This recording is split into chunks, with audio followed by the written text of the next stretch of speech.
తెలిసి అన్నీ చదువుకున్న అమ్మాయిలు గాని, అబ్బాయిలు గాని ఈ ట్రాప్‌లోకి ఎలా పడుతున్నారో నాకర్థం కావట్లా. ఇది హనీ ట్రాప్.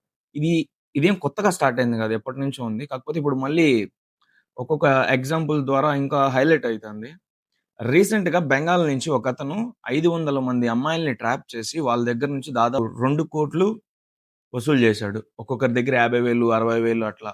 ఏం ప్రొజెక్ట్ చేస్తాడంటే అతను ఒక బిజినెస్ మ్యాన్‌గా, ఒక రియల్ ఎస్టేట్‌గా ఇంకొక తనకి ఏదైతే అవతల వాళ్ళని నమ్మించే విధంగా ప్రొజెక్ట్ చేసి వాళ్ళని లవ్ అండ్ మ్యారేజ్ అనే దీంతో ఫాల్స్ ప్రామిసెస్ చేసి వాళ్ళని ఆ ట్రాప్‌లోకి దించి వాళ్ళ దగ్గర నుంచి మెడికల్ ఎమర్జెన్సీ ఉంది. పలానా ఎమర్జెన్సీ పలానా అనేసి వాళ్ళ దగ్గర నుంచి మనీ తీసుకోవడం. అలా 2,00,00,000, 2,50,00,000 వసూలు చేశాడు.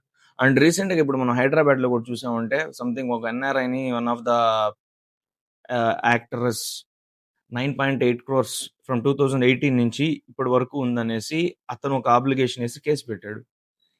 ఇవన్నీ తెలిసి గూడా ఈ ట్రాప్స్‌లోకి పడుతున్నారంటే, ట్రాప్ చేసేవాళ్ళు తెలివైన వాళ్ళా? ట్రాప్‌కి గురయ్యేవాళ్ళు గొర్రెలా?